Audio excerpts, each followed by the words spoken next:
Good afternoon, everybody. I'm going to take about a minute to give everybody permission to record. Sorry, there isn't a faster process to do that via this platform. And as soon as we do that, we will begin the countdown to begin the session.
Just about done.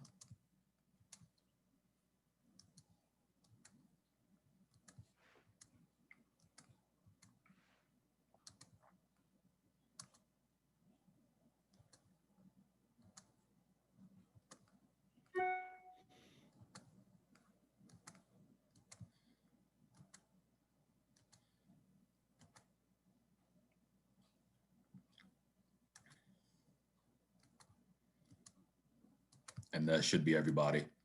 Begin our countdown now. 5, 4, 3, 2, 1. Barry, over to you.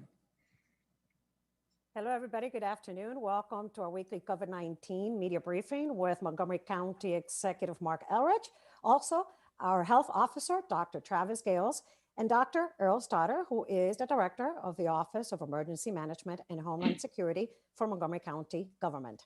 I'm Lorna Vigili, Hispanic Public Information Officer, and I believe members of the media, you'll already have access, permission to record. If you have not received it, ask in the chat to get your permission, and we will also use the chat for the Q&A portion of this presentation. And with that, to you, Mr. County Executive. Hey, thank you very much, and thank you everybody for joining us today. I'll start, in the bright spot in COVID right now is our cases per 100,000 have fallen to 12.79, which is the lowest since November 4th. And our positivity rate is about 3.58. And in addition to that, Montgomery County reported its smallest daily increase yesterday, 91, since October 20th, when 94 cases were reported. Today we have 107 cases. The numbers are encouraging, but they're not numbers we want to get comfortable with, and no reason to stop doing all the things that we've been doing. The numbers are coming down. We have seen, a good decrease in the numbers, but we've also been really protective about how we open things up, and county residents have been pretty good about mask wearing and physical distancing. So, it's our behavior which is making it possible for these numbers to go down.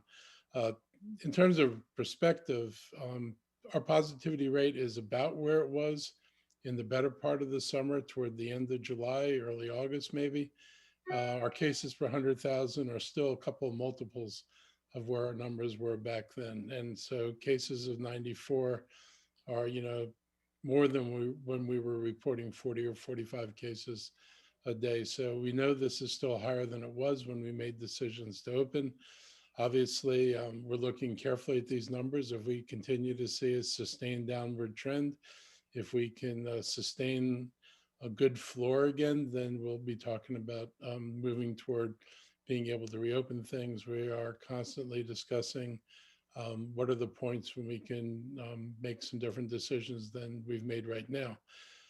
Testing is one of the things we focused on throughout the pandemic, at least from the point the tests were available. Unfortunately, our testing numbers have declined since mid-January. This is a national phenomenon, and I want to please encourage people to continue to get tested. We need to know where the virus is in the community.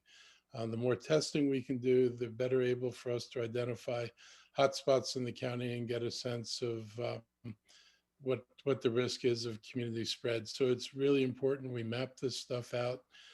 So that data is important in helping us devise strategies that'll keep these numbers going in the direction that I know everybody would like them to travel in. Last week, we tested about 5,600 people. That number is down significantly for the numbers that we're seeing at the end of 2020 and the beginning of the year. So we really are hoping that we can push those test numbers back up where they should be. And people need to realize just because there's a vaccine does not mean that testing isn't needed. It's very important. So please don't confuse the vaccine with a green light not to get tested. We want you to continue to get tested. On the vaccine front, the percentage of county residents who received the first dose has nearly doubled in 2 weeks. According to the Maryland Health Department, as of this morning, 10.6% of county residents have received the first dose, and 3.4% have received the second dose. The county has the highest number of people we have the highest number of people in the state who've received the first dose of vaccine. And this is a collective effort of the hospitals, the pharmacies, and our local health department. We also have a long way to go. The supply of the vaccine is still not enough to meet high demand. The state has seen some increase in the vaccine, but that increase is not being passed along to either county health departments, and in some cases, even to the hospitals. They seem to be focusing on mass vaccination sites. They've located several of them around the state. They have not put one in Montgomery County. We've asked for it. We have a location identified where people said we could use their property for a mass vaccination site. So we're ready for it if they want to provide it to us. Prince George's County has a mass vaccination site, and I think almost half of the people they vaccinated over there the last time were actually Montgomery County residents.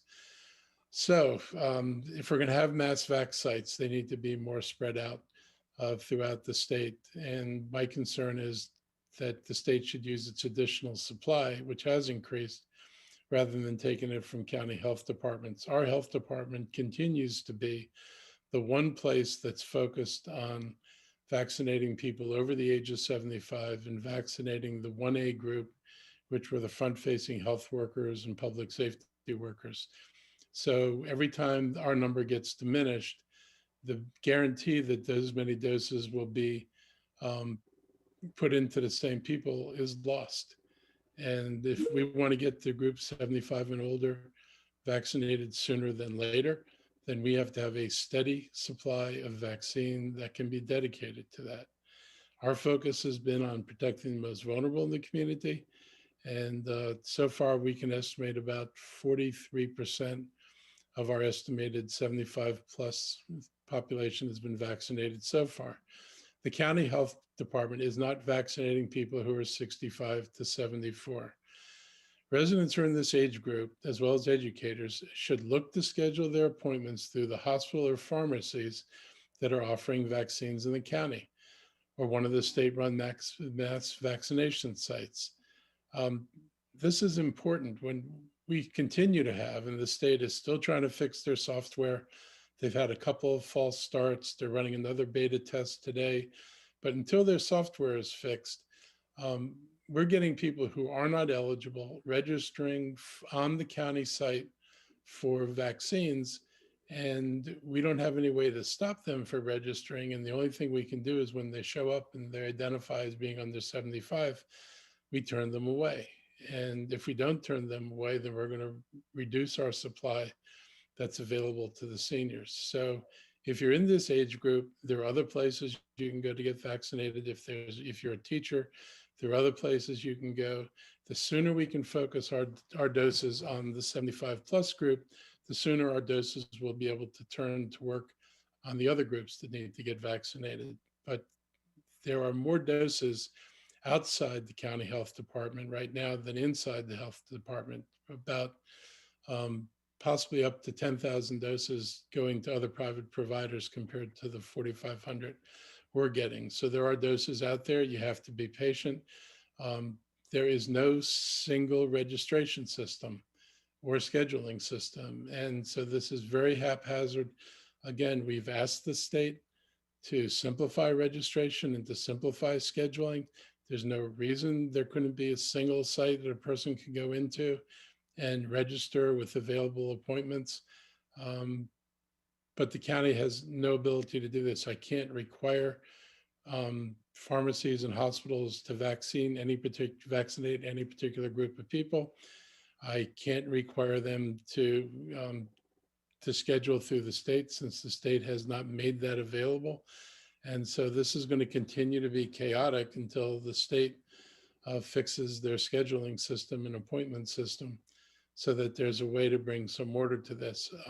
I understand the frustration of people. I haven't gotten vaccinated yet because I feel like, because I'm not most at risk, the people who are ahead of me should get vaccinated. But if you're in those high risk categories and you are going on every single day trying to get registered for a vaccine,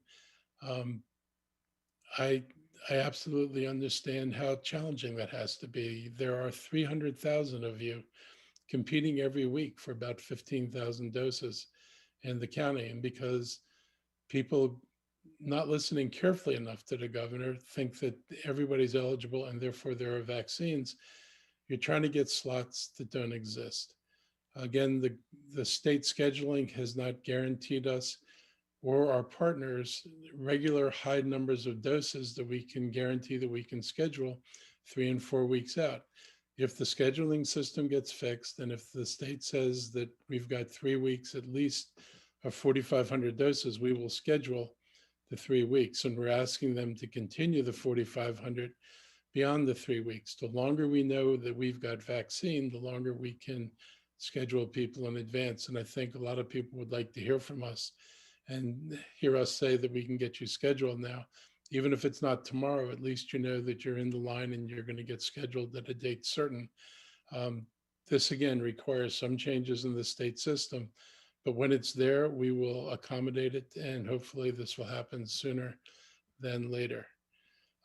People who don't have access to the county website need help pre-registering are advised to call the county's vaccine pre-registration assistance line. The line is available 7 days a week, 8 a.m. to 6 p.m. And the assistance number is 240-777-2982.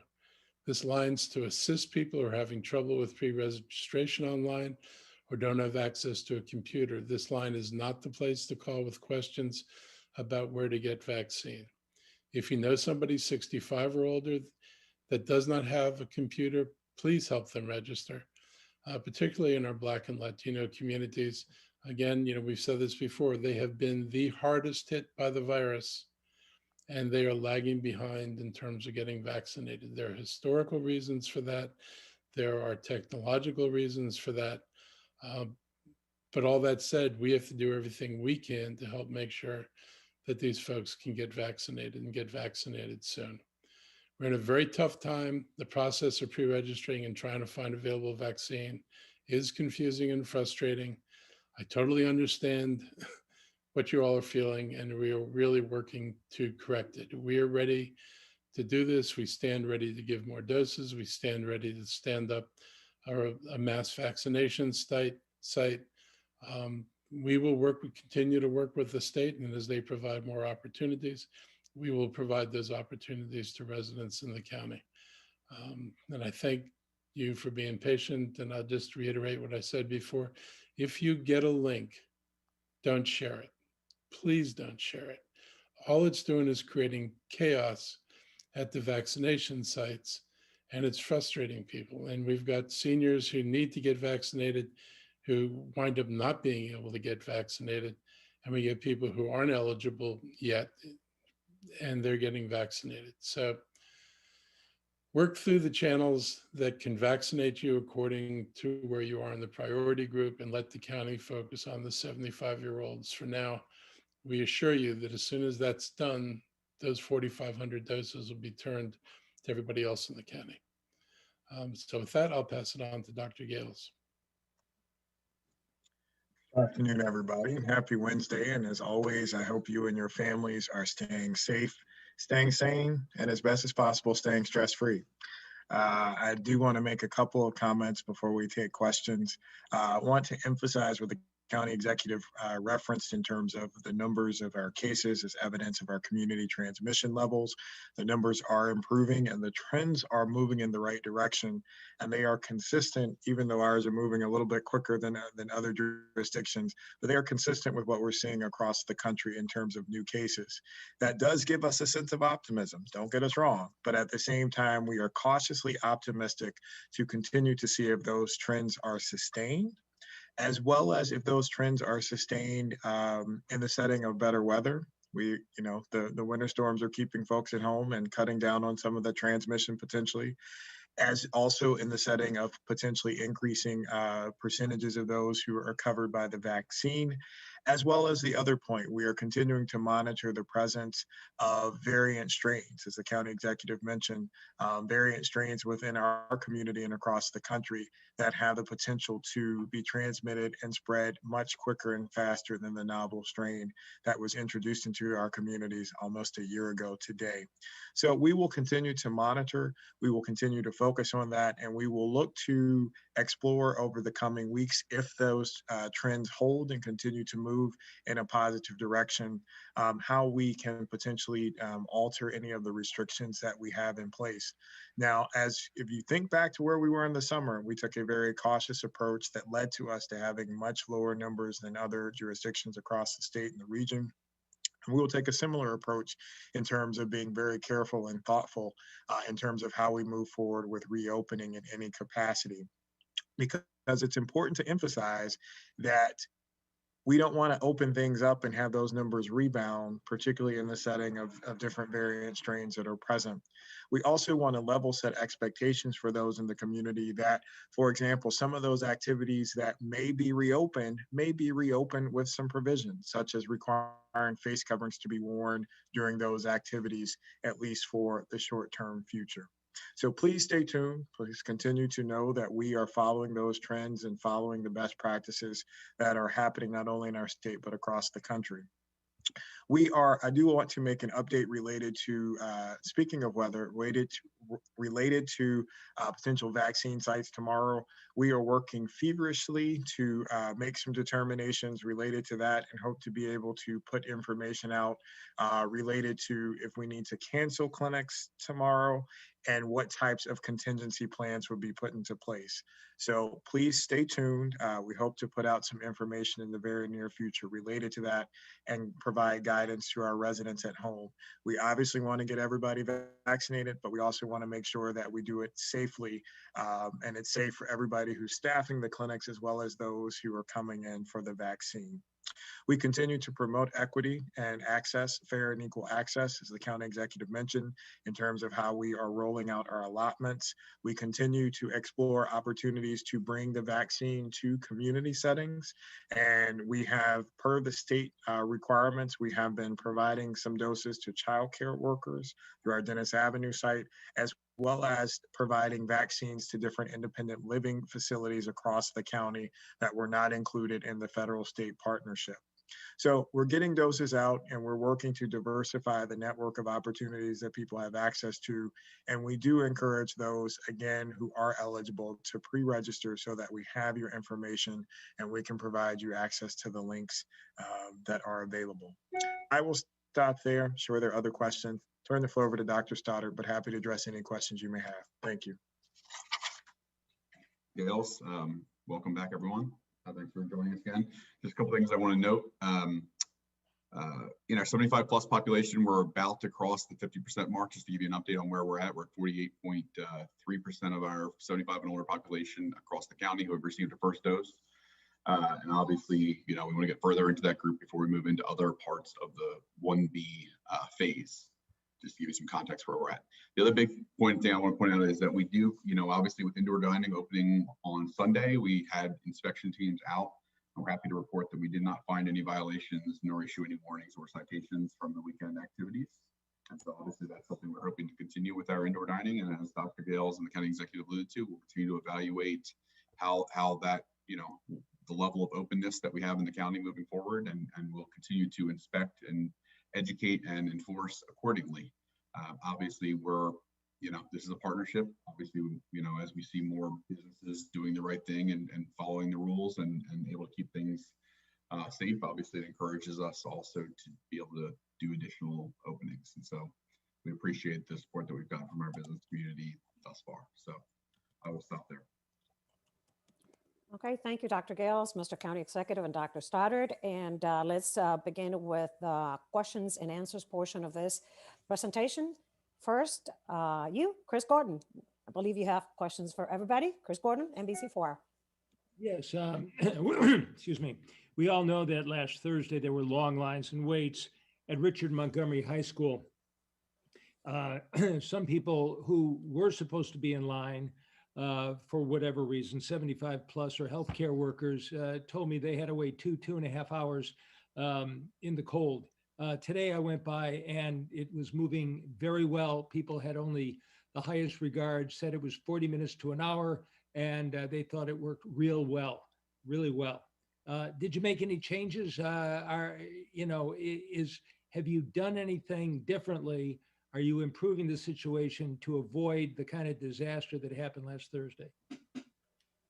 Chris, thank you for your question. As we discussed in our briefing last Thursday, the disaster last week was not caused by the way the operation was run. It was caused by lots of people showing up who were not eligible to get the vaccine, both in terms of who were using a link that was not appropriate, as well as bad information that was put into the community that stated that the site was an open vaccine site. So what caused the significant delays were those two factors. And so we have, again, emphasized to folks how the process works and how it moves through. In every situation, except with the exception of that day, we have not experienced a situation where we've had extensive wait periods and folks standing outside in for long periods of times in lines. And I would like to commend the team on that day that included the HHS staff and others who assisted in delivering the vaccines, as well as our colleagues from MCPD who helped diffuse some of that situation and help with crowd control. Is the team actually vaccinated over 1,900 folks that day. And so in spite of those different challenges, we were able to vaccinate a significant amount of people. And also for any individuals who were scheduled to get their vaccine that day, we certainly apologize for that. And if you've had any challenges getting rescheduled or have not been able to be rescheduled, as we did make attempts to prioritize getting those folks in this week, please let us know so that we can get you back in and we can get your vaccine and you won't have to stand outside and wait in line. I'd only add, Chris, I think it's important context that Dr. Gales gave it. I think the public health team, there was there was lines on that Thursday, but in total on Thursday, we vaccinated almost 4,200 county residents, which I went back and looked, is actually more than 9 health departments across the state had done combined for all their days in vaccination. And so it goes to show how many doses that did go out that day in spite of some of those challenges. Now, I think we all agree that we do not want to see lines like that. And I think the state update to their system will help correct many of the issues that led to those lines. But at the end of the day, that was our most successful in terms of actual putting doses out into people's arms day that we've had since the beginning of this event. All right, next, Tom Fitzgerald, Fox 5 DC. Tom? Thank you for doing the call. It's good to see all of you again. Question about schools. A lot of us got a news release yesterday from the Montgomery County Education Association, which says in part that they were passing a lack of confidence resolution. Quote, the current MCPS plan to reopen schools facilities cannot be successfully implemented, requiring more resources, more people, more space, and more time without negatively impacting students' learning experience. This is for Dr. Gales and the county executive. Understanding, what you just said about not wanting to open things up and have things rebound, I guess the simple question is, are they right?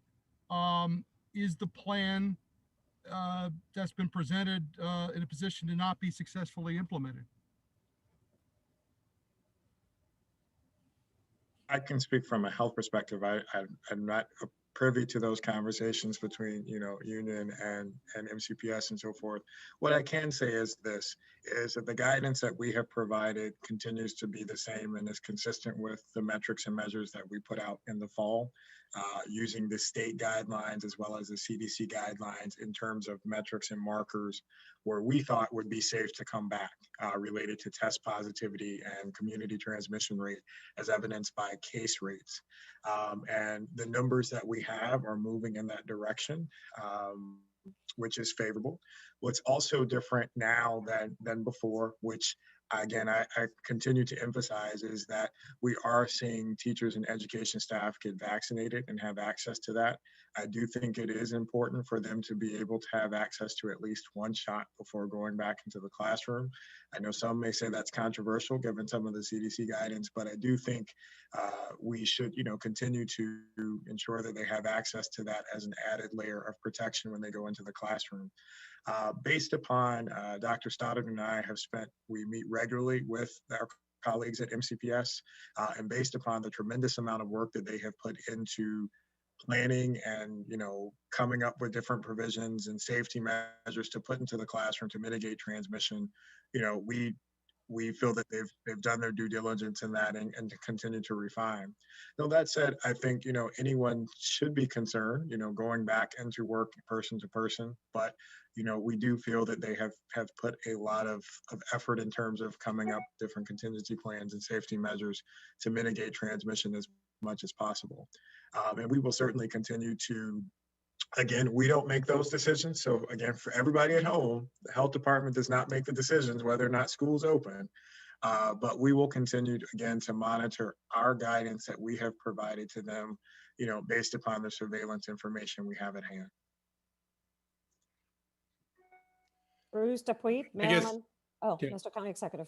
Yeah, I mean, I haven't read everything the school system's proposed. I understand concerns about whether, ventilation issues and other things have been adequately addressed, or how many people are going to be in a classroom. Because, as a former teacher, if I had the regular size class in a regular size classroom, I would never achieve the separation that people want. So I'd want to look at, how they are going to deal with the number of kids who are brought back into classrooms. And I think the big thing that gets lost in all of this is we talk about Montgomery County as if Montgomery County were all the same.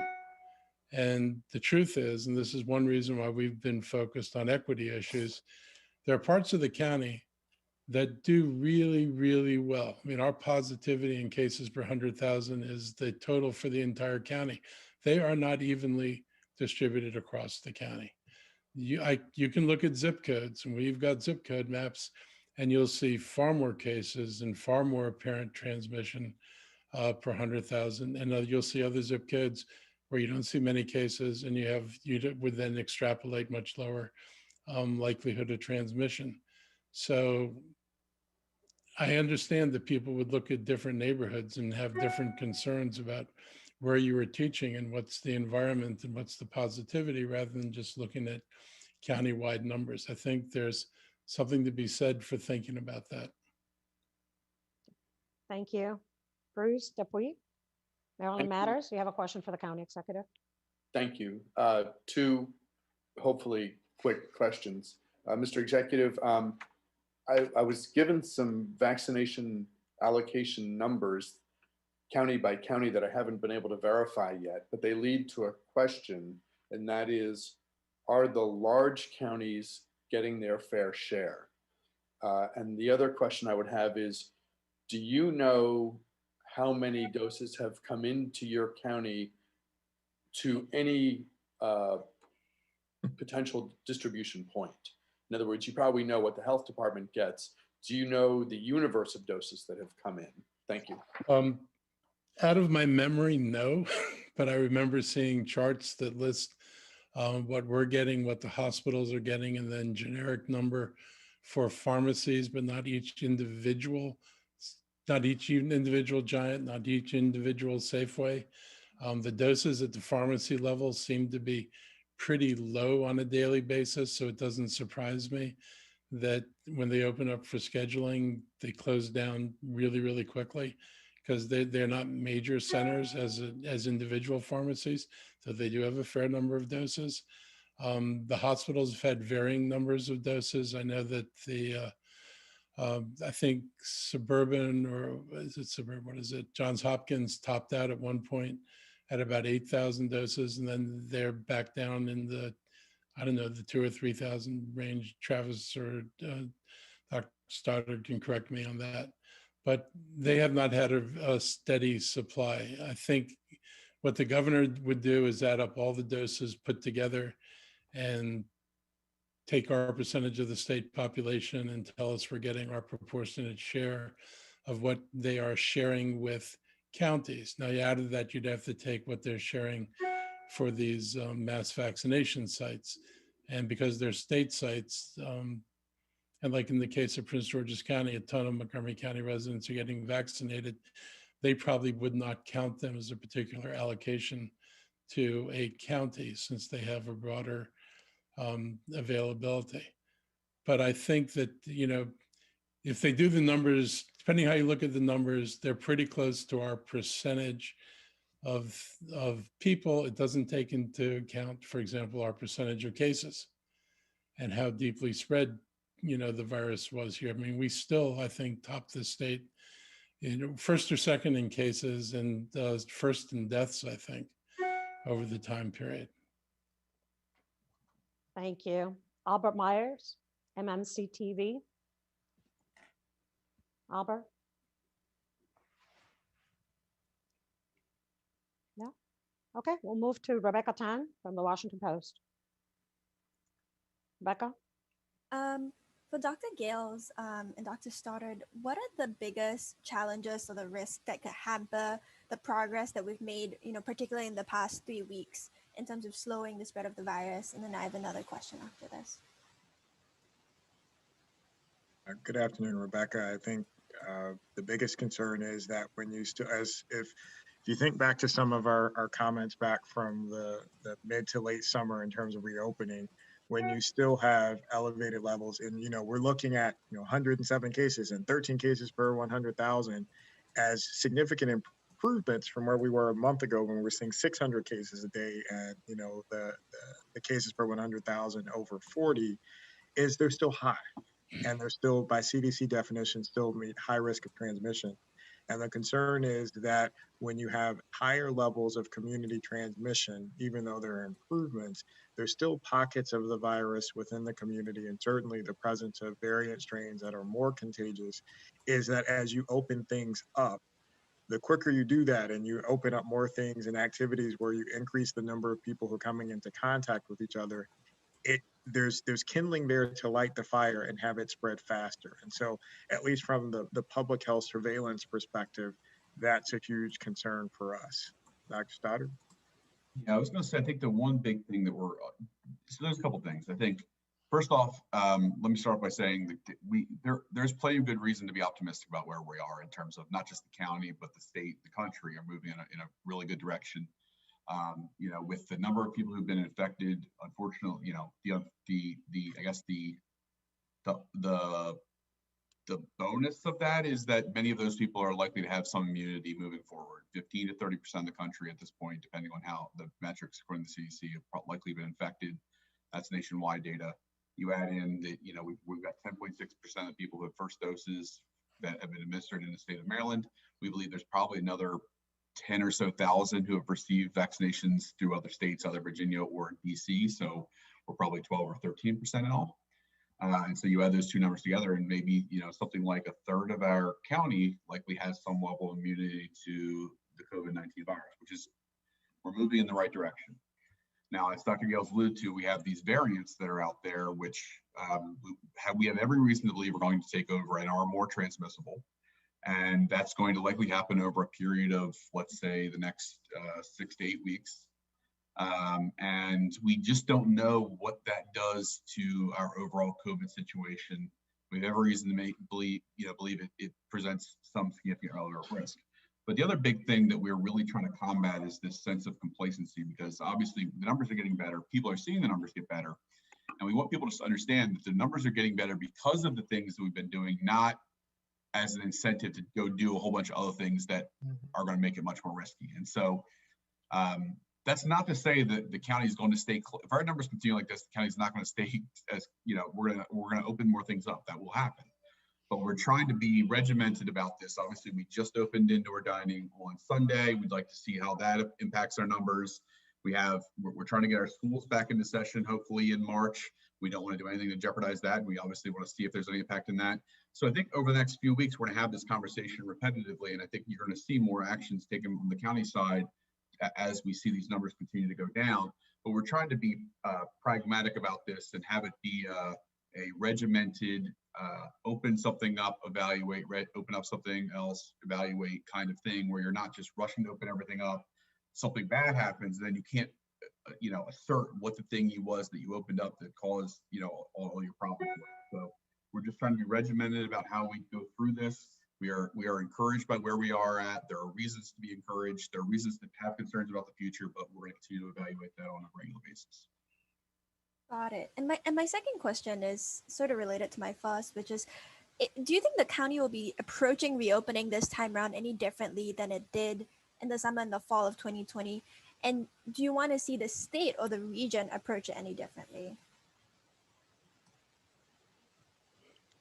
Well, I think it's a fair question. I think, as I alluded to in my opening statement, is that moving forward, there may be some activities, again, that if they're open or reopen in some capacity, there may be some different parameters within which those opportunities can happen.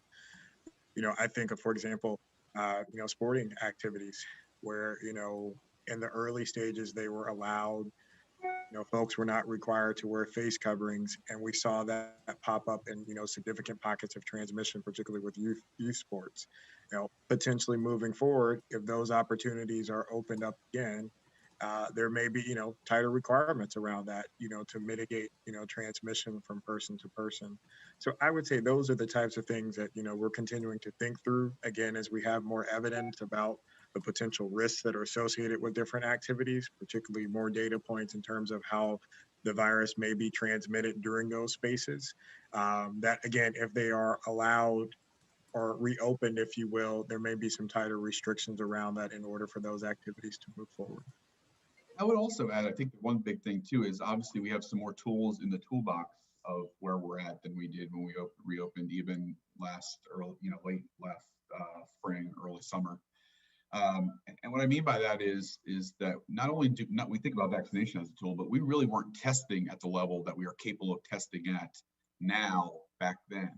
And so we can connect, for example, more testing requirements to events because we're offering enough testing to allow that to be a component of it.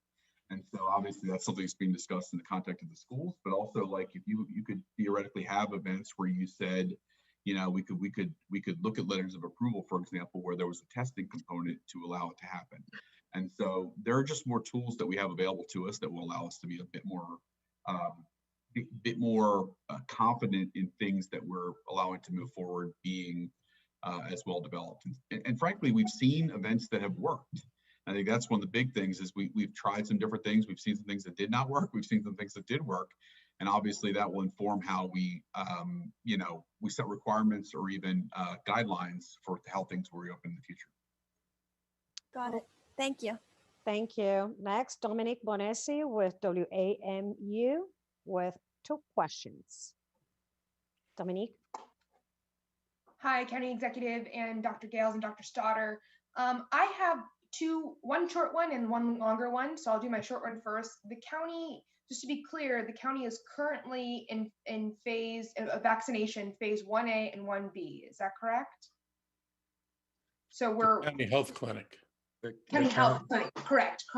The state and the pharmacies and the other hospitals are in phase 1C. That's correct. Okay. So I'm just kind of curious, how do you weigh telling teachers under 75 years old to get vaccinated before they've returned to in-person learning, and teachers having to go to other places other than the county health department to get vaccinated with sort of the number of vaccines that you're seeing right now? Well, from a health perspective and distribution perspective, it's a question of numbers. And so, we are trying to encourage folks to use as many outlets that are available, that they have access to be able to get the vaccine. And encouraging and emphasizing the importance of it. Right now, again, the challenge we have with the amount of doses that we receive, 4,500 a week, we're trying to get 78,000 individuals who are over the age of 75 vaccinated. We've only, with our efforts and with others, we're at 50% of that. We also recognize that, included in that, we've got teachers, we've got childcare workers, we've got a whole list of other essential employees who requested for consideration as well to be included in that. And so it's just a simple numbers game. And so that's why we are recognizing our efforts to prioritize the older population, but encouraging, for example, if you think back to several weeks ago, not partnering, but helping provide guidance to some of those agencies who are outside of the county operation, who are receiving doses, to encourage forming partnerships with educators from public and non-public schools to be able to offer that coverage. So it's a dicey situation where, again, we recognize the safety parameters. And again, as a health provider, I still encourage educators to have access to the vaccine and as part of going back. But, it's simply a numbers game in terms of the resources we have available to put out. Unfortunately, again, at this point, based upon the allotment of doses that we receive, it is 4,500 doses can only go so far. And so I would say that that's the unfortunate situation where we're in, and we're continuing when we find out new opportunities and have an opportunity to provide guidance to those entities. We are encouraging them to reach out and form those partnerships to increase access to the vaccine to those key cohorts of population that you just mentioned. Right now, I think obviously for MCPS specifically, there are approximately 9,000 employees that they've identified as being needed for their phase 1 reopening, which is the March 15th opening. Based on our most recent reports from the partnership with Johns Hopkins, they've been offered approximately 6,000 appointments to cover that 9,000 employees so far. Obviously, we're a little less than a month away from now, that March 15th deadline, and that means we have several more weeks to get vaccines in arms.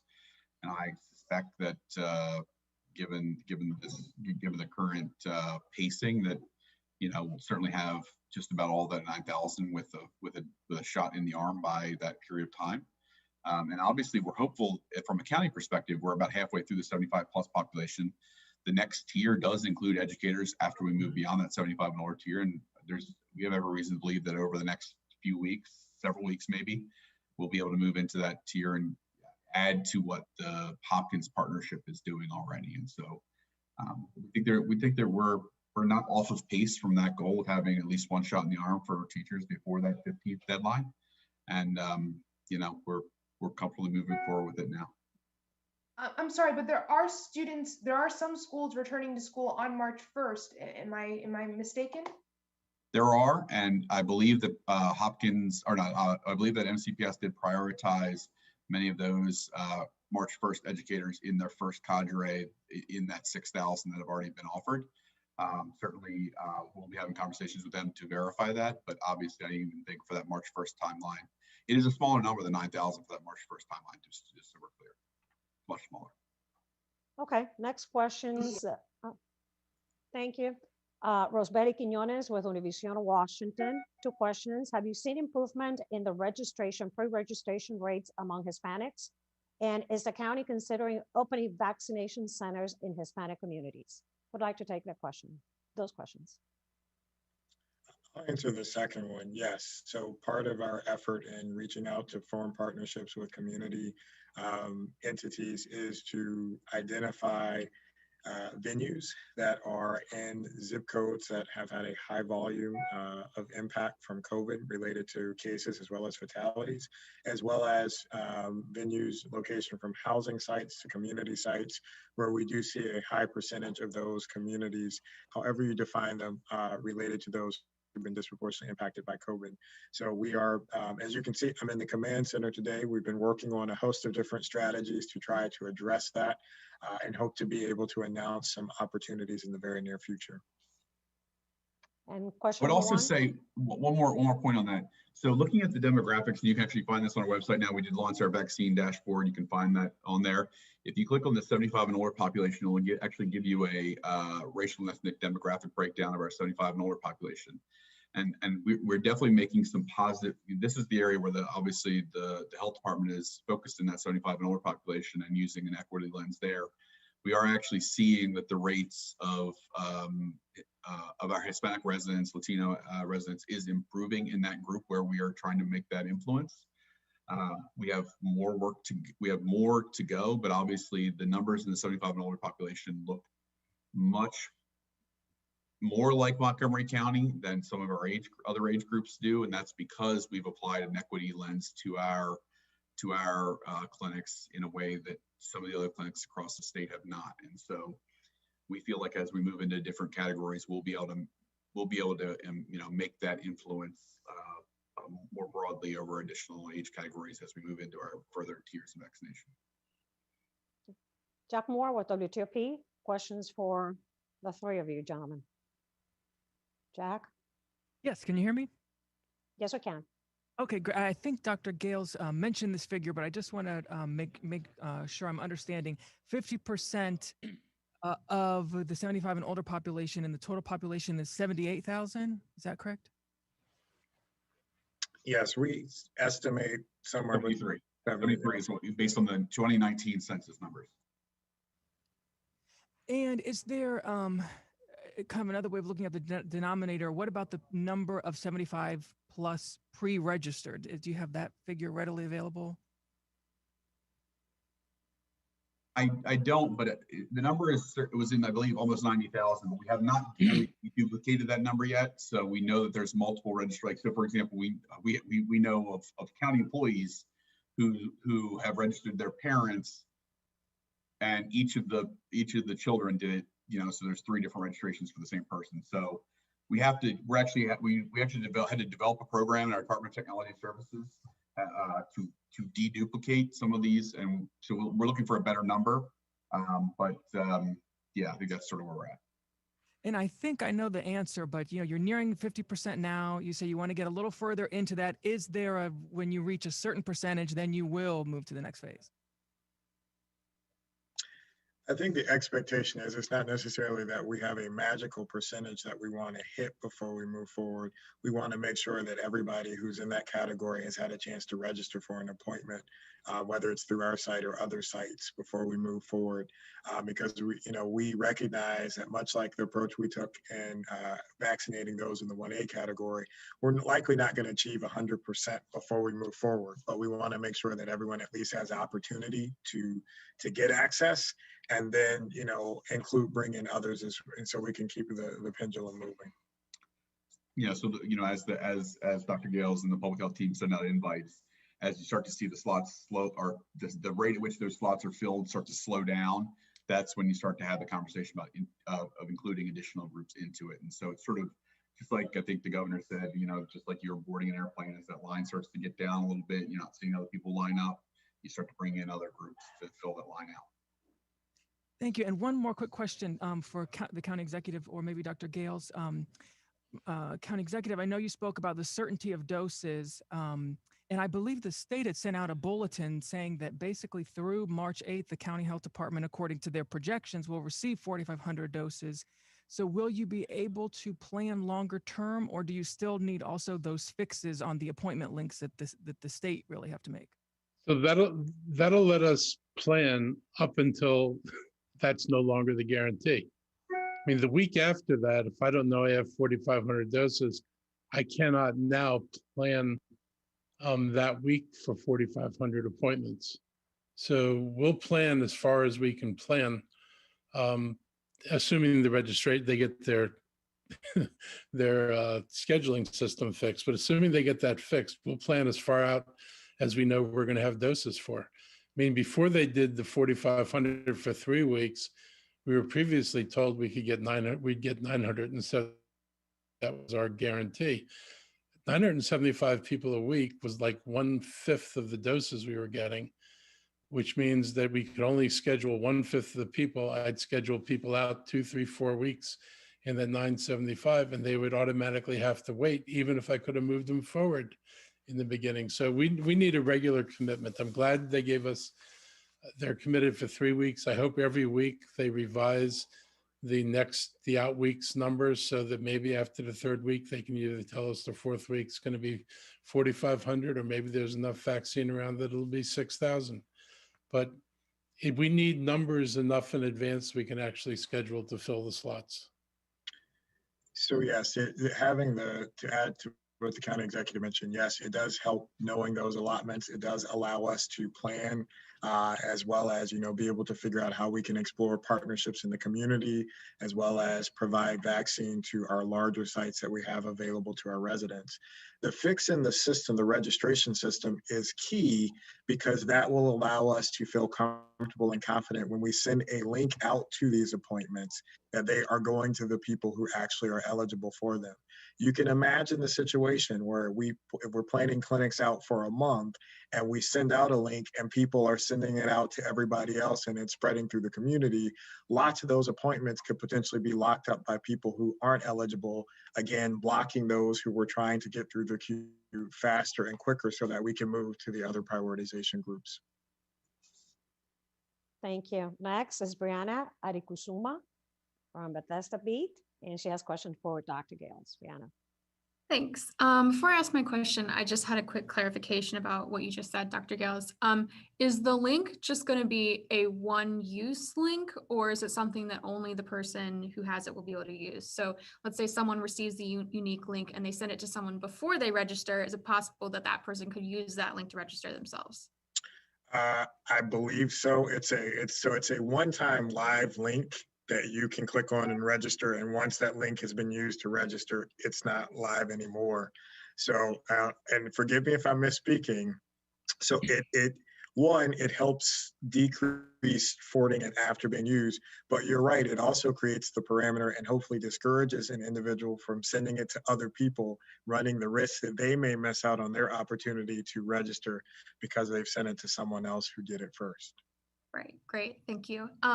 So can you explain how doses are allocated to residents ages 75 and older? I've had a lot of residents who have emailed me who are over 80, who said that they have pre-registered close to the beginning of when pre-registration opened for that group. Is it first come, first serve with that group, or are you prioritizing by age within that group? So it's not first come, first serve.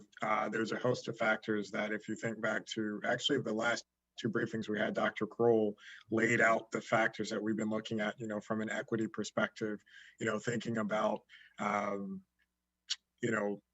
geographic location, zip codes, to some degree, race and ethnicity, to some degree, age as well.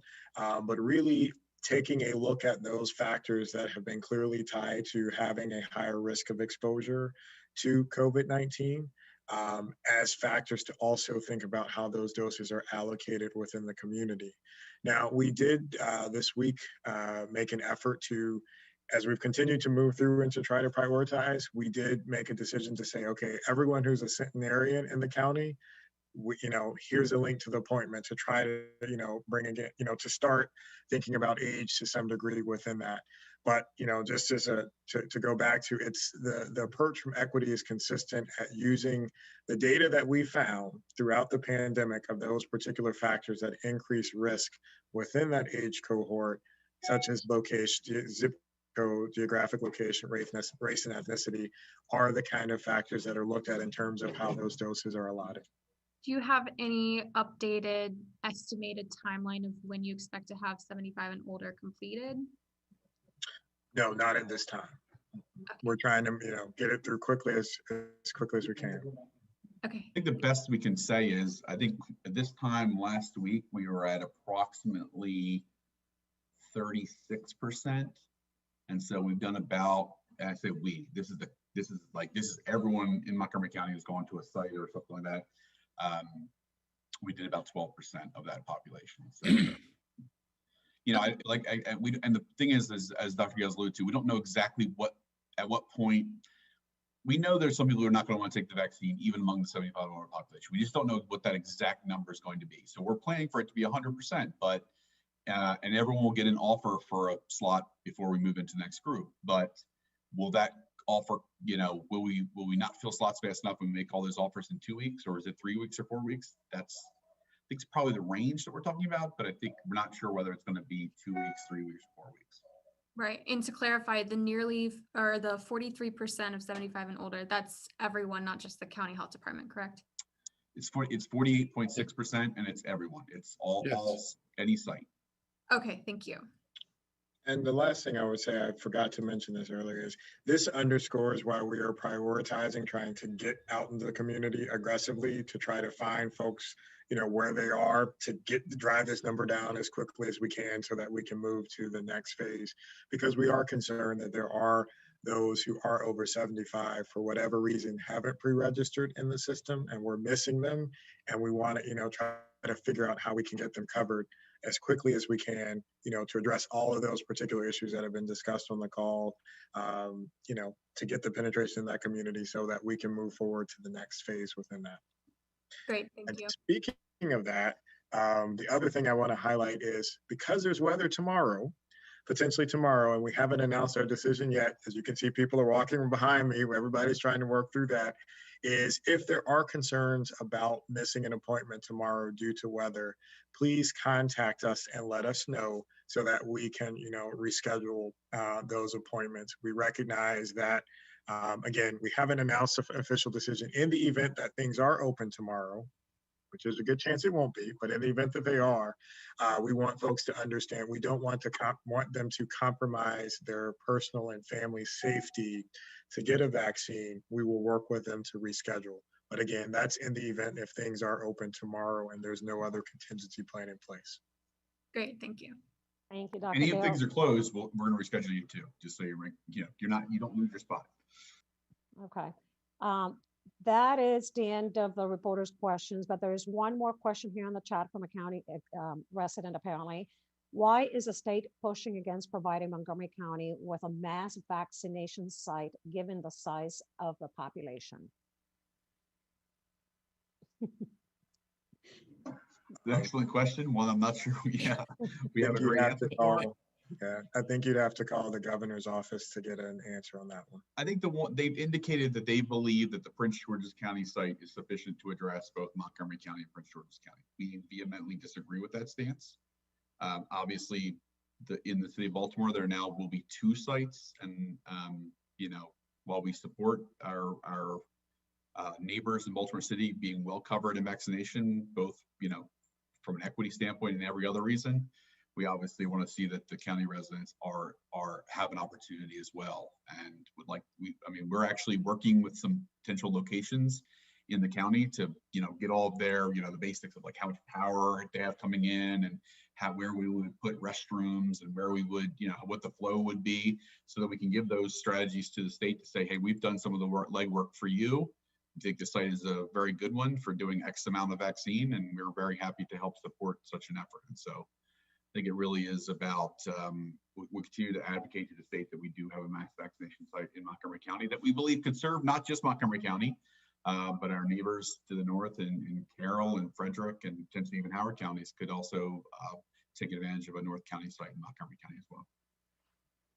Well, thank you, gentlemen. We're about done for today. No more questions. We'll see you then next week. Thank you, everybody, for joining us this afternoon. Stay safe. Thank you.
Betcha. Ow. Elliot, let me know when you're, okay, he's got the shot up. And you tell me when you're seeing me, Dan.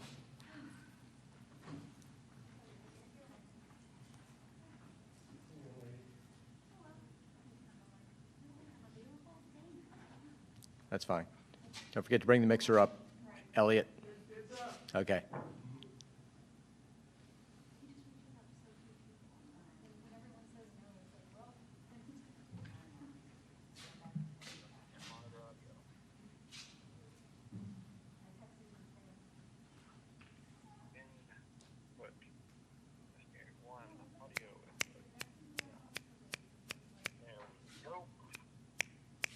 You got me now? Okay, test 1, 2, 3, 4, 5, 6, 7, 8, 9. It's an audio test. Do the audio test, then I'll give you a sync test when you're ready. Dan, just let me know when you're ready for a sync test. 1, 2, 3, 4, 5. Here it comes.